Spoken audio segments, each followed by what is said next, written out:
अच्छा, बहुत सारे लोग मुझे फेसबुक पे व्हाट्सएप पे अप्रोच करते हैं और अक्सर ये सवाल पूछते हैं कि जी मलेशिया में लिविंग कॉस्ट क्या है।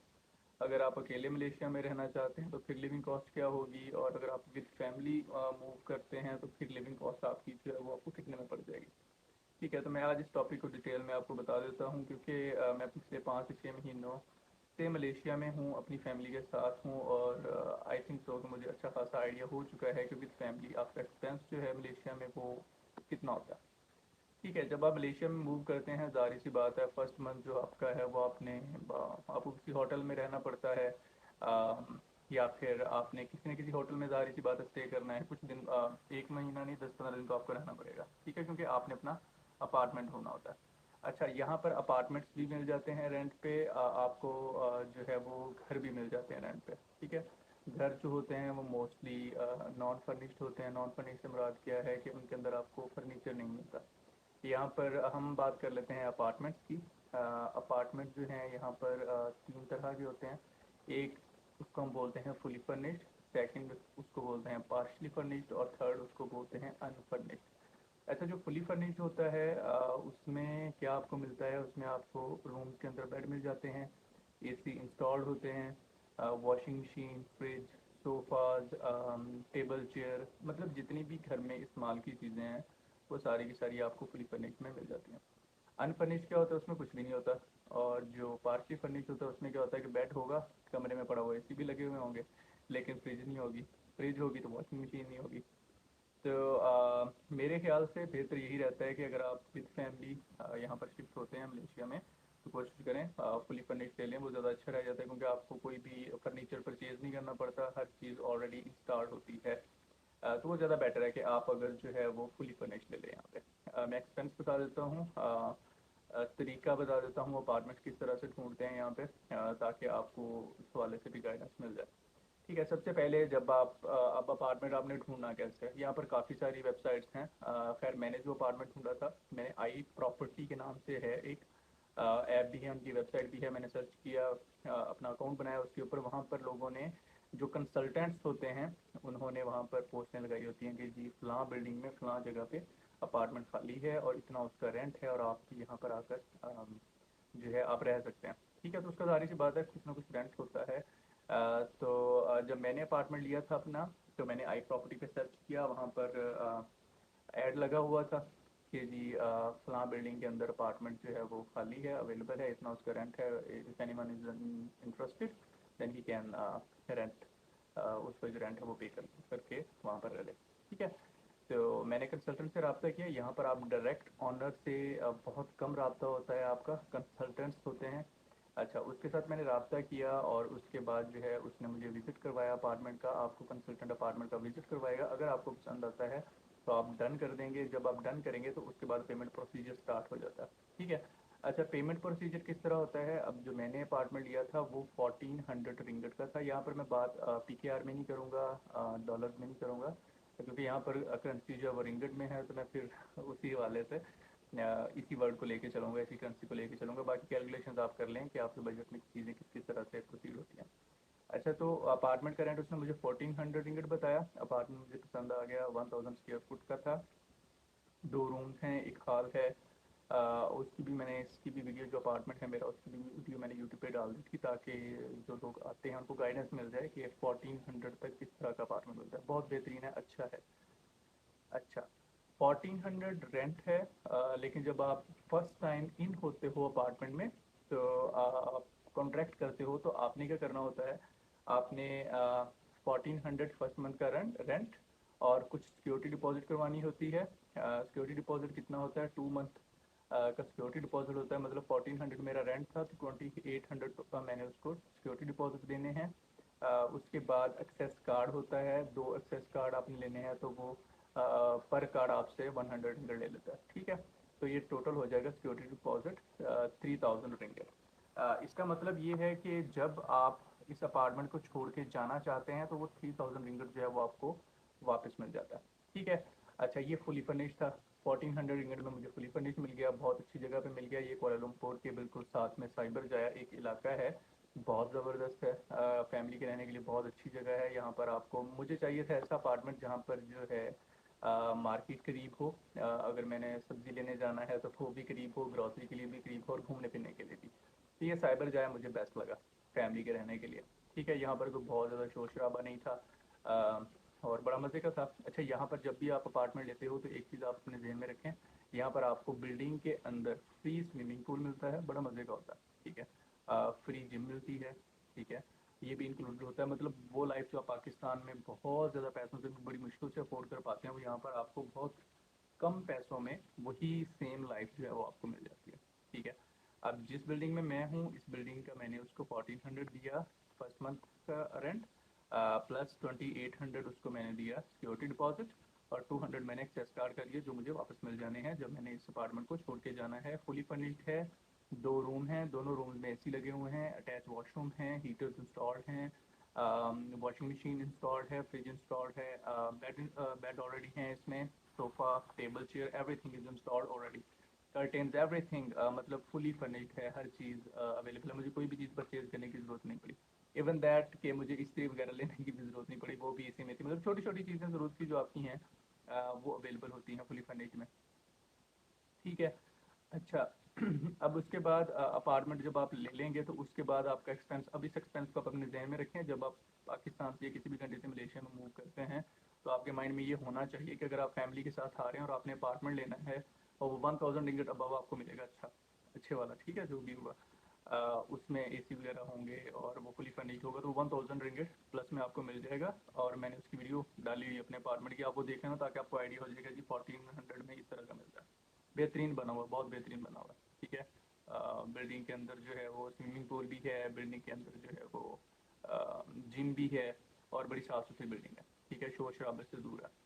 अच्छा, उसके बाद हम पहला एक्सपेंस ये हो गया, ये तो आपका एक्सपेंस है, इसमें सिक्योरिटी डिपॉजिट आपको मिल जाना है वापस, तो हम इसको कंसिडर नहीं करते, हम सिर्फ 1400 को कंसिडर कर लेते हैं जो मंथली रेंट है। अच्छा, उसके बाद आ जाता है आपका बिजली का बिल, कि बिजली का बिल आपका कितना आता है। यहाँ पर जो मैक्सिमम मुझे बिजली का बिल आया है वो है 180 रिंगिट, क्योंकि मैं मोस्टली लैपटॉप पे काम कर रहा होता हूँ, वर्क फ्रॉम होम करता हूँ, तो एसी वगैरह तो चल रहे होते हैं। ठीक है, तो उस वजह से 180 रिंगिट आया है मुझे मैक्सिमम, और इससे कम ही आता है। अब देखें, 2-3 कमरों में अगर आपके एसी चल रहा है, हर चीज़ इलेक्ट्रिसिटी पे है, वॉशिंग मशीन जो है वो भी इलेक्ट्रिसिटी पे चलती है, और कपड़े आपने इसमें डाल देने, वो सुखा के बाहर निकाल देगी, कोई उसका ज़्यादा वो नहीं होता। बस आपने कपड़े डालने और निकाल लेने जब वो धुल जाएंगे। ठीक है, फिर आपका जो किचन है, किचन में भी यहाँ पर हीट स्टोव्स होते हैं, मीन्स दैट कि आप आग के ऊपर नहीं पकाते खाना, क्योंकि इलेक्ट्रिसिटी यहाँ पर सस्ती है, तो हर काम घर का आपका जो हीटर लगा वॉशरूम जो वो भी इलेक्ट्रिसिटी पे है, आपने कुकिंग जो है वो भी इलेक्ट्रिसिटी पे है। अच्छा, जो आपकी वॉशिंग मशीन करे, सारी चीज़ें इलेक्ट्रिसिटी पे होती हैं, और 180 रिंगिट मेरे ख्याल से ज़्यादा बिल नहीं है, तो 1400 में प्लस 180 रिंगिट कर लें, ये हो गया 1580, हम कंसिडर कर लेते हैं 1600 रिंगिट इसको। ठीक है, अच्छा, उसके बाद जो आपका अगला एक्सपेंस है, इसी में मैं ऐड करता चलूँ कि आपने, ज़ाहिर सी बात है, अगर आप इंटरनेट पे काम करते हैं, आपको इंटरनेट की ज़रूरत है, तो यहाँ पर दो ऑप्शन है। एक ये कि आप अपनी सिम पे पैकेज लगा लें, वो 40 रिंगिट 45 रिंगिट पर मंथ लगता है, जितना मर्जी इंटरनेट यूज़ करें। सेकंड बेस्ट ऑप्शन ये है कि यहाँ पर आपको इंटरनेट इंस्टॉल करके दे देते हैं, डिवाइसेस लगा देते हैं, उसकी मंथली फीस होती है कुछ, लाइक मैंने लगाया है यहाँ पर यूनिफाई के नाम से एक डिपार्टमेंट है, वो इंटरनेट की सर्विस प्रोवाइड करते हैं, बहुत अच्छी स्पीड है उनके इंटरनेट की। मैं उनको 129 रिंगिट मंथली पे करता हूँ इंटरनेट के, और इंटरनेट बड़ा बेहतरीन चलता है। ठीक है, अच्छा, ये होगी आपकी घर घर की कॉस्ट। उसके बाद आ जाते हैं ग्रॉसरी पे।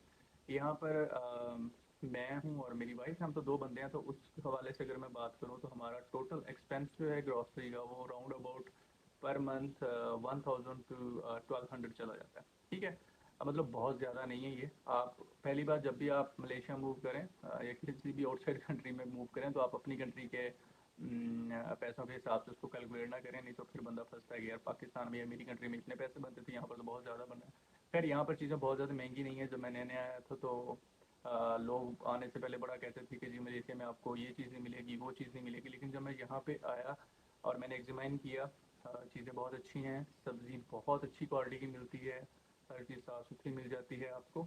तो उसमें कोई मसले वाली बात ही नहीं है, परेशान तो आपने होना नहीं है, इन चीज़ों को लेके परेशान नहीं होना कि जी वहाँ पर खाना नहीं मिलेगा या खाने की चीज़ें नहीं मिलेंगी, बहुत ज़बरदस्त मिल जाती हैं। तो ग्रॉसरी ऐड कर लें 1000 समथिंग की, तो ये हो गया आपका 2700 रिंगट पर मंथ। आपका ये वाला एक्सपेंस हो गया जिससे आप सुकून से अपनी ज़िंदगी गुजार सकते हैं। उसके बाद आपके जो है वो ऊपर वाले एक्सपेंसेस आ जाते हैं, लाइक आपने अगर होटलिंग करनी है, रेस्टोरेंट वगैरह में खाना खाने जाना है, घूमने फिरने जाना है, तो वो आपका एक्सपेंस है। आप चाहे मंथली किसी भी फेमस जगह पे चले जाएँ, तो होटल वगैरह या रेस्टोरेंट वगैरह भी जब खाना खाने जाते हैं तो आपका मैक्सिमम जो लग जाता है वो है, डिपेंड करता है कि आप ऑर्डर क्या करते हैं, ज़ाहिर सी बात है। लेकिन मेरे ख्याल से 25 रिंगट हम जो है पर पर्सन अगर काउंट करें, 2 बंदे अगर खाना खाने जाते हैं तो 50 रिंगट में आप अच्छा बेहतरीन किस्म का खाना खा के आ सकते हैं। अच्छा, ये थे बेसिक बेसिक एक्सपेंसेस जो आपके यहाँ पे होते हैं। पेट्रोल बहुत सस्ता है। पेट्रोल जो है 2.5 रिंगट का आपको मिल जाता है, 2.5 का, और अच्छा चलता है। बहुत सस्ता पेट्रोल है यहाँ पर। सड़कें जो हैं बेहतरीन किस्म की बनी हुई हैं, कोई मसला परेशानी है ही नहीं। मेरे ख्याल से ये सारी बातें सुन के आपके काफ़ी सारे क्वेश्चन जो हैं वो क्लियर हो गए होंगे। ठीक है, काफ़ी सारी आपकी कन्फ्यूजन जो हैं वो दूर हो गई होंगी।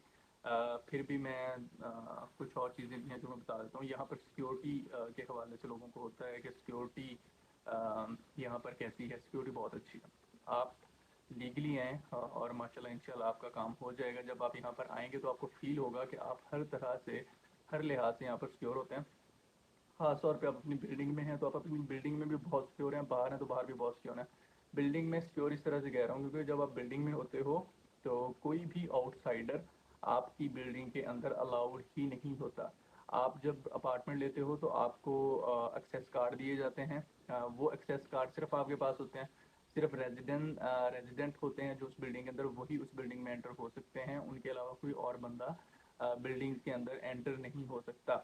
तो सिक्योरिटी भी इन गेट के ऊपर खड़ी होती है। वो किसी आउटसाइडर को अलाउ ही नहीं करते बिल्डिंग के अंदर आना। वही लोग अंदर जा सकते हैं जिनके पास एक्सेस कार्ड है। ठीक है। जिम जो है वो भी एक्सेस कार्ड से आप उसको एक्सेस कर सकते हो। जब आप जिम जाओगे आपने एक्सेस कार्ड लगाना है, आप जिम में चले जाएँ। स्विमिंग पूल एरिया जो है वो भी लॉक होता है एक्सेस कार्ड से, वहाँ पर भी कोई आउटसाइडर नहीं आ सकता। फिर जो है आपका कार पार्किंग है, उसमें भी आपका एक्सेस कार्ड यूज़ होता है। और कार पार्किंग अगर आपको बताऊँ, मैं मुझे 2 स्लॉट मिली हैं कार पार्किंग के लिए। और जो मुझे मेरे अपार्टमेंट को कार पार्किंग अलॉटेड है, उस प्लेस पे कोई और बंदा अपनी कार आके खड़ी नहीं कर सकता।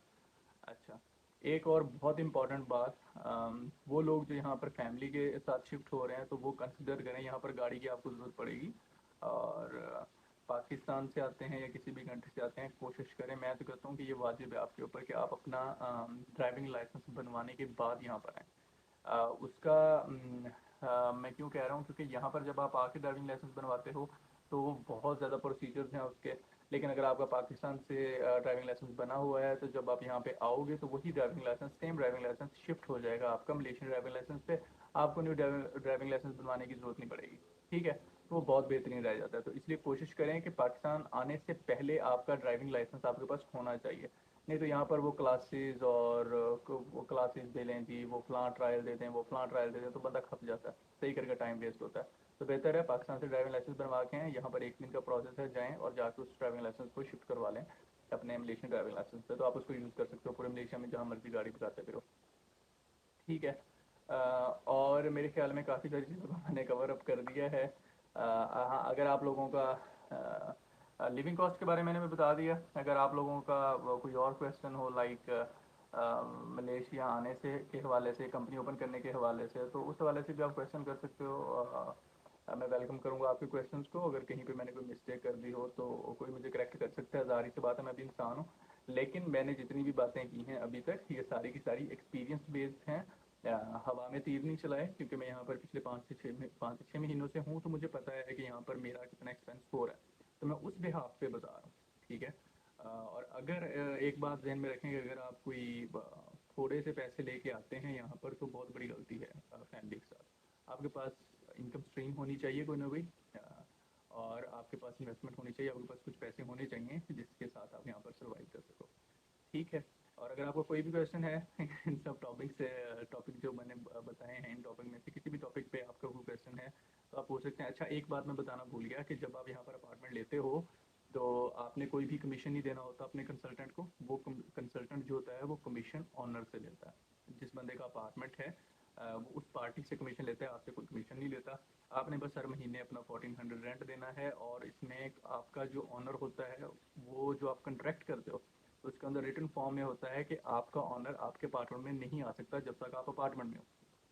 आप बुला लो तो वो अलग बात है, लेकिन उसको अलाउ नहीं होता कि आपकी इजाज़त के बगैर जैसे अक्सर पाकिस्तान में फॉर एग्जांपल होता है कि लोग चेक करने आए थे ऑनर के, भाई वो दीवारों का कलर तो नहीं उतारा, गंदा तो नहीं कर दिया। तो ऐसा कोई सीन नहीं है। ऑनर आपको तंग नहीं कर सकता किसी भी मामले में। आपने पैसे पे किए हैं, आप उसको मंथली पैसे पे कर रहे हो, दैट्स इट। जब आपने मूव करना है आप उसको 2 महीने पहले नोटिस देते हो कि भाई मैं अपार्टमेंट छोड़ रहा हूँ, आप जो है वो मेरा सिक्योरिटी डिपॉजिट वापस करो, और बस अल्लाह खैर चला, आप सुकून से शिफ्ट करके किसी और बिल्डिंग में शिफ्ट हो जाएं। तो ये था टोटल इस वीडियो में जो मैं बताना चाह रहा था, क्योंकि जब मैं आया था तो मुझे गाइड करने वाला कोई बंदा नहीं मिल रहा था।